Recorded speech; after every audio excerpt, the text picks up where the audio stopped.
어제 서울시 의회가 편향성 논란이 일었던 TBS에 대한 예산 지원 폐지 조례안을 통과시켰습니다.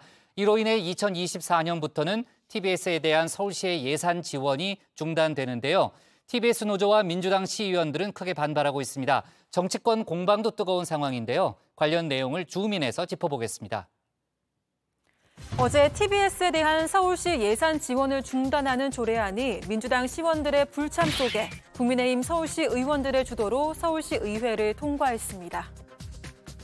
재석 의원 73명 중 찬성 72명, 반대 0명, 기권 1명으로 의사일정 제4항은 가결되었음을 선포합니다. 해당 조례안의 의미는 서울시의 TBS 지원금이 작년부터 이미 한 차례 삭감된 상태에서 2024년부터는 한 푼도 지원되지 않는다는 겁니다. TBS 예산 중 서울시의 출연금 규모는 320억 원으로 70%에 달하는데요. 서울시 심의를 거쳐 조례가 시행되면 TBS 운영에 차질이 생길 전망입니다. 국민의힘은 이번 조례안으로 TBS가 폐지되는 게 아니라 재정적 독립임을 강조하고 있습니다. 굳이 세금으로 방송을 유지시킬 필요가 있을까? 예. 차라리 TBS 재단을 독립시키자는 입장도 있고요. 또 하나는 새로운 이제 시대 흐름하고 서울 여건에 맞는 새로운 방송재단을 새로 설립하자는 의견도 있어요. 예. 서울시하고 TBS, 서울 시민들과 함께 논의해서 새로운 변화를 모색하면 될 것 같습니다. 하지만 TBS 직원들의 생각은 다릅니다. 저 32년 동안 운영되었던 그 언론사 방송사를 조례 폐지한 단 2줄짜리 폐지 조례안으로 없애는 그런 것들이 너무 부끄러워. TBS의 공정성을 비판하면서 지금 정치적으로 전혀 공정하지 못한 그런 방식으로 그다음에 결국에는 서울시의회가 직접 나서서 한 언론사 방송사를 없애는 그런 나쁜 선례를 만들었다는 것에 대해서 많은 유감을 표명합니다. 지난 지방선거에서 국민의힘은 서울시 의회의 다수당이 된 이후 정치적 편향성 논란을 지적하면서 TBS 개편에 속도를 내고 있는데요. 앞서 TBS에 대한 예산 지원 폐지 조례안에 대해서도 개선을 위한 하나의 방편이라고 말한 바 있습니다.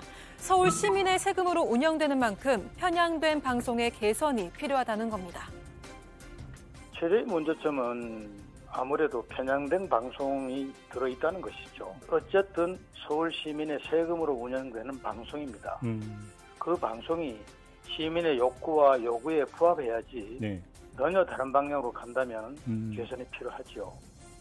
일부 언론 단체들도 이번 조례안 통과를 두고 정치적 횡포라며 반발하는 가운데 늦었지만 환영한다는 사람도 있었습니다. 바로 권성동 의원인데요. TBS의 아침 시사 라디오 뉴스공장을 진행하는 김어준 씨를 직접 겨냥하면서 민주당 기관지에 혈세가 들어가선 안 된다고 환영의 뜻을 밝혔습니다.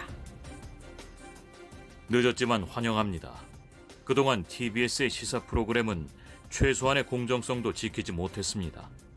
민주당 기관지나 다름없는 곳에 국민 혈세가 들어가서는 안 됩니다.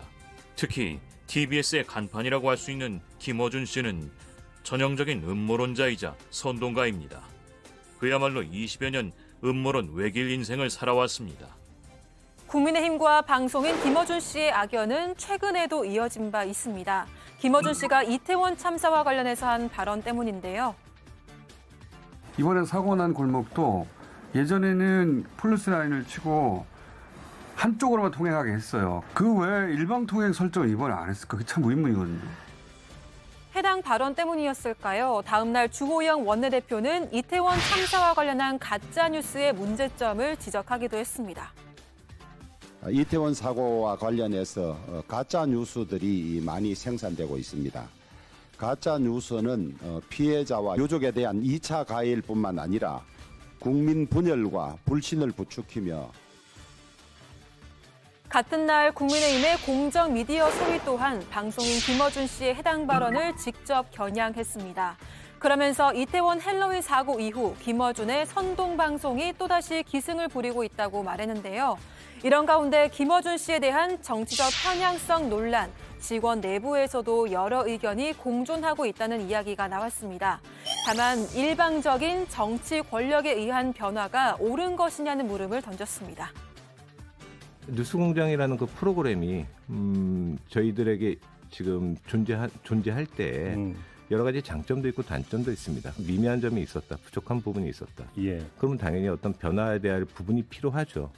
근데 그것이 외부의 일방적인 정치 권력에 의해서 뭐 바뀌는 것이 정말 그게 좋은 변화일까?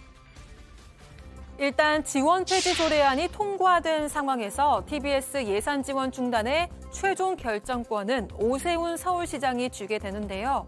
앞서 오세훈 시장은 예산 지원 폐지 조례안과는 입장을 달리한다고 밝힌 바 있습니다. 폐지 여부에 대해서 어떤 의견을 갖고 계신지요? 시의회는 폐지 조례안을 냈지만 저는 그러한 노조의 지금 움직임에 대해서 예의주시하고 있고요. 현재로서는 입장을 달리하는데 그건 이제 시의회와 끊임없는 소통을 통해서 논의해 나가도록 하겠습니다. 오세훈 시장이 어떤 결정을 내리게 될지 시선이 모이는 가운데 정치적 선택을 내릴 거라는 의견도 나왔습니다. 오세훈 시장은 그 지방자치법에 의하면 어떤 그 뭔가 문제가 있거나 공익을 해칠 우려가 있는 사안들에 대해서는 20일 내에 제의를 요구할 수가 있습니다. 네. 만약에 윤석열 정부에 대한 국민들의 지지가 점점 지금처럼 계속 낮아진다면 네. 거부한다고 생각합니다. 하지만 윤석열 대통령을 중심으로 해서 국민의힘과 모두가 다 똘똘 뭉치고 지지율이 30%, 40%로 급상승할 것이라고 판단이 된다면 거부하지 않겠죠. 한편 최근 정부 여당과 갈등을 빚고 있는 언론사가 하나 더 있죠. 바로 MBC입니다. 최근 대통령실이 윤석열 대통령의 해외 순방 과정에서 MBC 취재진을 전용기 탑승 배제 조치를 내려 논란을 빚었는데요. 대통령실은 해당 조치에 대해서 다시금 사과할 일은 아니라는 입장을 내놨습니다.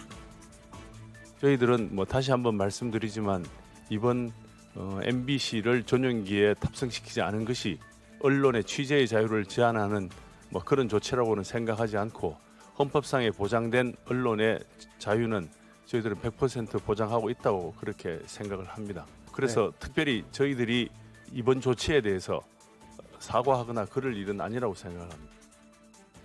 이러한 대통령실의 태도, 앞서 이진복 정무수석의 발언으로도 일견 예측이 가능했던 부분인데요.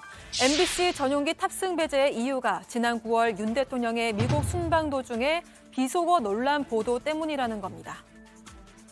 MBC 건은 말입니다. 의원님도 잘 아시다시피 좀 가짜뉴스를 생산하는 데 대한 응당의 책임을 저는 좀 져야 된다고 봅니다. 언론의 자유도요. MBC가 언론의 자유를 MBC를 배제하면 어떻게 되겠어요? 자, 앞으로 우리 대통령실에 심기를 거스르는 얘기를 하는 언론인들은 앞으로 MBC처럼 될 테니까 니들 앞으로 똑바로 알아라. 이건 초등학교 중학생한테 얘기해도 알아들어요. 네? 전부 다 미리 유초해서 MBC를 배제한 거는 다른 언론 길들이기 한 거 아닙니까? 재갈을 물리려고 한 거 아니에요? 프레임으로 자꾸 공격하시지 말고요. 정무수석님. 같이 좋게 생각합시다. 네? 정무수석 뭐라고요? 같이 좋은 쪽으로 생각하시면 더 좋잖아요. 지금 국민을 대변하는 국회의원한테 좋은 쪽으로 생각하라고 지금 훈계하는 겁니까? 제가 지금 여기서 장난으로 얘기하는 줄 알아요? 논란이 이어지자 민주당은 윤석열 대통령의 언론관에 대해서 의문을 제기했습니다. MBC 전용기 배제 조치에 이어서 윤 대통령이 전용기 안에서 특정 언론사의 기자 2명을 따로 불러 얘기를 나눠서 논란이 됐기 때문인데요. 민주당은 유신 시대의 관제 보도를 떠올리게 한다면서 비판 수위를 높였습니다. 윤석열 대통령은 유신 시대의 관제 보도를 바라는 것입니까? 비판하는 언론은 탄압하고 우호적인 언론만 편애하는 것이 윤석열 대통령의 언론관인지 분명하게 답해야 합니다. 언론 탄압과 길들이기에 나선 것은 결국 현 정부가 국정 무능과 실패로 심각한 위기에 처해 있음을 스스로 인정하는 것입니다. 대통령실은 윤 대통령이 특정 언론사 기자들만 부른 것에 대해서 취재와 무관하게 인연 있는 기자들과 편한 대화를 나눴을 뿐이라면서 해명했습니다. 하지만 대통령 순방은 국민 세금으로 이루어지고 국익을 위한 거라고 했는데 이런 사적 대화가 적절하냐는 질문에는 자신이 평가할 입장이 있지 않다고 답했습니다. 네, 이런 가운데 국민의힘에선 연일 MBC를 향해 맹공을 퍼붓고 있는데요. 최근 국세청이 MBC에 520억 원의 추징금을 부과한 걸 두고도 비판의 목소리가 이어지고 있습니다. 추징금 520억 원 중 400억 원은 여의도 사옥 매각 중에 법인세 누락에 대한 건데요. 또 20억 원은 MBC 자회사인 MBC 플러스의 분식 회계와 관련됐고 박성재 현 사장을 비롯한 임원들의 업무 추진비도 그 대상입니다.